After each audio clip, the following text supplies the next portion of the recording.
La religión griega no es producto de una revelación sagrada. No son sacerdotes ni profetas los que van esparciendo la religión, sino que es el propio pueblo que a base de una creatividad magnífica crea un producto con una fantasía esplendorosa que nos cautiva hasta nuestros días. El mito no es solo un hermoso relato, sino que parece ser un velo de la realidad, una expresión simbólica de que hay algo más allá de los hechos. Como el mito es un producto cultural, existía una tendencia de cada polis a fijar localmente el mito, especialmente en lo referente al nacimiento y la crianza de los dioses. Como resultado de esto, los lugares de nacimiento se localizan en varios sitios a la vez, y existen distintas explicaciones mitológicas de los diversos fenómenos naturales. En Grecia, no había una organización religiosa o iglesia que pudiera enseñar una moral, desarrollar una doctrina o imponer una interpretación. Por lo tanto, no existía la herejía, no existía el concepto de pecado ni era necesaria redención alguna. Tampoco existía el diablo a quien culpar por las desgracias del mundo. La religión era difundida por bardos y rapsodas, que eran poetas. Y esto hace que la pregunta por el sentido del mundo y de la vida adquiera una presencia distinta. Los poetas incluso podían burlarse de algunos dioses, pero en esas risas no había ninguna blasfemia ni sacrilegio alguno. El poder en materia religiosa residía en aquellos que también ejercían el poder de hecho en cada situación. En la casa, el padre; en las batallas, el comandante; en las ciudades, los magistrados, o incluso en algunas ciudades, la asamblea de ciudadanos. El padre hacía sacrificios y suplicaba bendiciones en nombre de la casa, y los magistrados y sacerdotes hacían lo mismo por el pueblo. Pero este sacerdocio no era una tarea a tiempo completo ni necesitaba preparación alguna. En Egipto, donde la voluntad divina y la voluntad del faraón estaban identificados, con una casta sacerdotal a su servicio, las obras más majestuosas de su civilización son las pirámides y los templos mortuorios, que nos dan cuenta de la importancia que la muerte poseía en sus vidas. Para el egipcio, el sentido de su vida era llegar en las mejores condiciones al momento de la muerte. El corazón de cada persona funcionaba como un órgano que realizaba la síntesis de las acciones de cada individuo.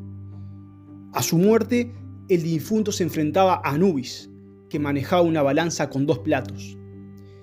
En uno se colocaba el corazón del difunto. En el otro plato, Mat, la diosa del orden y la justicia, colocaba una pluma de avestruz que llevaba en su cabeza. Si el corazón del individuo pesaba más que la pluma de Mat, el difunto era entregado a Mit, un animal de cabeza de cocodrilo, para que lo devore, y el alma del difunto se disolvía y su cuerpo se descomponía. Por lo tanto, perdía la vida eterna. Pero si el corazón no pesaba más que la pluma de Mat, su espíritu y su cuerpo ganaban la inmortalidad y la vida eterna. De ahí la importancia para los egipcios que le conferían al embalsamamiento de los muertos. En Grecia, el peso de la religión era bien distinto. Los templos más majestuosos e importantes son destinados a los dioses, que representan distintas expresiones de la experiencia humana. El simple hecho de mencionar el dios del inframundo, el de la muerte, conocido como Hades, que significa el invisible, era considerado mala suerte. De ahí que se lo nombrara como Plutón, que quiere decir el rico. Después de la muerte, según Homero, una especie de espectro del hombre muerto se desvanecía en el inframundo, para llevar una existencia sombría, sin alegría, sin sucesos y sin sentido. Tanto la gloria como el castigo estaban reservados para unos cuantos héroes electos. Si bien, como ya vimos, la religión griega va a ir evolucionando y va a aparecer un lugar para los virtuosos, conocidos como los Campos Elíseos o la Isla de los Bienaventurados, así como un lugar de castigo para los demás, conocido como el Tártaro. La preocupación más fuerte que experimentaba el griego arcaico era su preocupación por el porvenir en esta vida. El destino era una fuerza que estaba por encima de hombres y dioses. Tal vez la creencia en esta fuerza del destino surja de una primitiva creencia del hombre que al observar el cosmos, el cielo por las noches y ver los movimientos circulares y repetitivos de los astros, al notar que su movimiento era previsible, así como la observación de los ciclos de la naturaleza que se repetían a intervalos regulares, percibieron que el hombre era un elemento más de la naturaleza y por lo tanto sujeto a las mismas leyes. Para el universo, la vida del hombre es insignificante, pero para el hombre su vida lo es todo. El cristianismo luego acogería esta idea del destino, de la fortuna, en la idea de la divina providencia, en particular con las ideas de San Agustín en su obra Ciudad de Dios. Los únicos verdaderos profesionales religiosos de Grecia eran los videntes o agures. Eran unas figuras importantes a quienes se consultaban los augurios antes de emprender alguna actividad, tales como fundar una colonia, emprender una campaña militar o iniciar una batalla. Aunque ya vimos que eran muy respetados, especialmente en el caso de Esparta, que era una sociedad muy piadosa, los augures no tenían poder de decisión, era el gobernante quien resolvía. Existían además videntes ambulantes que iban de ciudad en ciudad y por los caminos, adivinos que veían los augurios en las entrañas de los animales sacrificados o en el vuelo de los pájaros, pero que no tenían poder alguno. El destino estaba por encima de hombres y dioses. En la vieja religión tónica estaba representado por Anaké, conocida como la ineludible o la inevitable, así como por las tres Moiras, Cloto, Láquesis y Atropos, que luego en Roma serían conocidas como las Parcas. Eran las hilanderas que en su rueca decidían el nacimiento, la vida y la muerte de cada persona. Zeus, luego de derrotar a los titanes en la titanomaquia, se lleva a las tres Moiras con ellas. Son de la vieja religión tónica. El hombre entonces siente una situación de desamparo e incertidumbre frente a la vida. De los dioses, que sabían que no podían cambiar el destino, deseaban el consejo profético y la curación. El lugar por excelencia para obtener la profecía se conseguía en los oráculos. El más famoso para el mundo entero era el oráculo de Delfos, dedicado al dios Apolo, de donde acudían de todos los rincones del mundo. Pero también había otros, como el oráculo de Zeus de Dodona, donde en el susurro de las hojas de un viejo roble podía escucharse el consejo profético. Se conservan algunas tablas de las peticiones de peregrinos que dicen así: Heracleidas pregunta al dios si tendrá hijos de la mujer que tiene ahora. Otra dice: Lisanias pregunta a Zeus Naios y a Dione, la mujer de Zeus en Dodona, si la niña Anila está embarazada de él. Una tercera dice: Cleotras pregunta si le conviene tener ovejas. Los dioses son dispensadores de los dones y se esperan granjearse su voluntad, pero no son nada contra el destino. Tampoco los dioses pueden evitar, con todo el dolor de su alma, que sus predilectos o sus amores sucumban. Si los dioses podían parecer implacables, es porque la vida en sí misma también era brutal. El Consejo Olímpico estaba integrado por 12 dioses, que habitaban en la cumbre del monte Olimpo. Serán las principales deidades de los griegos, si bien habrá otros dioses también muy importantes, como Hades, dios del inframundo, o Dionisios, el dios de la liberación, del éxtasis, del frenesí, así como una infinidad de dioses menores y ninfas.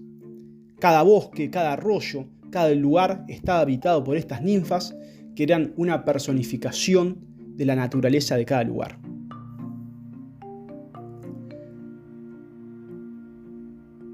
Zeus será el dios más importante de todos, el primer integrante del Consejo Olímpico. Fue quien derrotó a su padre Cronos, que había devorado a sus hermanos ni bien iban naciendo, ya que había recibido un oráculo que sería derrocado por uno de sus hijos. Zeus, gracias a su madre, se libró de ser devorado y permitió que del vientre de su progenitor saliesen sus hermanos. Zeus será un dios que se impone por la fuerza y que vela por la justicia cuando está rota. La justicia de Zeus se aprende por la vía del dolor. Es un dios iracundo, violento y severo. Como ya hemos visto, son múltiples las veces que Zeus, metamorfoseado, se une con alguna hermosa mortal. De su unión con la mortal Dánae nace el héroe Perseo. Con Sémele, la hija de Cadmo, nace el dios Dionisio. Y con Alcmena, esposa de Anfitrión, por quien se hace pasar Zeus para unirse con ella, nace Heracles. Hermes un día lleva a Heracles, siendo aún un bebé, para que bebiera del pecho de Hera, la esposa de Zeus. Pero al despertar esta y verlo en su pecho, lo retira y de las gotas de leche que salpica se forma la Vía Láctea. Zeus estaba casado con su propia hermana Hera, que es la segunda diosa olímpica. De esta unión nacerán 4 hijos: Ares, el dios de la guerra, Ilitia, diosa de los nacimientos, Hebe, diosa de la juventud, y Hefesto, otro de los dioses olímpicos. Hefesto, el dios de la forja y de la metalurgia. Hera es el prototipo de la mujer casada, simboliza la fidelidad conyugal a la cual nunca logró acostumbrar a su esposo Zeus. Es una diosa que asiste a las mujeres en los partos. La tercera diosa olímpica es Deméter, diosa de la agricultura, que es hermana de Zeus, Hera y Poseidón. Zeus también se unió con su hermana Deméter, de la cual nació Perséfone, una diosa de una gran belleza y encanto. Según el mito, Hades, dios del inframundo, se enamora perdidamente de Perséfone y la rapta en ausencia de su madre, llevándosela a sus dominios. Deméter, al notar que su hija desaparece, desesperada la busca incesantemente y al verla agonizar, el dios Helio, el dios del sol que todo lo ve, le informa a esta que fue raptada por Hades. Invadida por la ira y la desesperación, al ver que no puede descender a los infiernos, Deméter asola con toda la vegetación existente, quedando la tierra desierta de plantas, hojas, granos, impidiendo incluso que nada crezca. Para poner fin a la desolación causada por la diosa, Zeus interviene en la disputa e intercede para que Perséfone vuelva a la tierra. Ante la presencia de Zeus, Hades le permite regresar, pero antes de partir le da de probar a Perséfone una granada, que ella sin saber prueba, un fruto que le hará volver al mundo de los muertos. Al darse cuenta de lo sucedido, Deméter pacta con Hades que su hija pasará 6 meses en la tierra y 6 en el inframundo. Primavera y verano en la tierra, otoño e invierno en el inframundo. Si bien el mito es una alegoría de los ciclos de la naturaleza, ya que las plantas deben morir cada año, así como sus raíces deben descender por la tierra para luego poder crecer, como dice el sociólogo y filósofo Echeverría, de la misma forma, ilustra la experiencia humana de superación y transformación personal. Cuando existe una sensación de pérdida y vacío, el hombre debe descender a los rincones más profundos y oscuros de su propia alma para desde allí lograr restablecer el sentido que le puede faltar a su propia existencia. Hefesto, el dios del fuego, del arte de la forja y de la metalurgia y del ingenio práctico, es el 5.º dios del Olimpo. Hijo de Zeus y Hera, fue un dios tan feo que al verlo nacer, su madre quiso deshacerse de él y lo lanzó al mar desde el monte Olimpo, de donde lo rescató la diosa Tetis. Cuando creció, para vengarse, Hefesto le construyó a su madre un trono de oro del que Hera no podía levantarse sin que él la ayudara.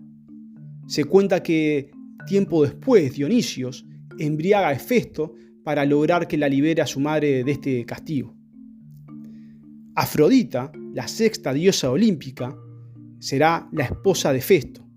Esta diosa es la representación del amor, la belleza, la fertilidad, la fuerza de la atracción sexual, como dice Hesíodo, quien tuvo el honor de presidir entre los dioses el amor, los besos y las caricias. Es una diosa que entra a cada nueva experiencia amorosa como si fuera la primera vez, para luego salir de ella sin asumir compromisos, aunque los demás parecieran quedar atados a ella. Las aventuras amorosas con Ares, dios de la guerra, son muy frecuentes, y de su unión con Hermes, Afrodita da a luz a Hermafrodito, una divinidad menor que posee una doble genitalidad, masculina y femenina.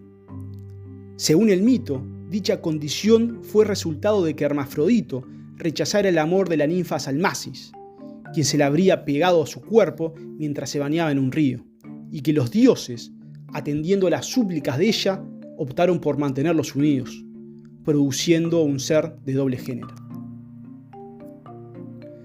El séptimo dios olímpico es Ares, un dios violento y sanguinario de la guerra. Es un dios pasional, muy irracional, que se manifiesta mediante la fuerza y la violencia. Su atributo de ser el dios de la guerra es compartido con la octava deidad del Consejo Olímpico, Atenea.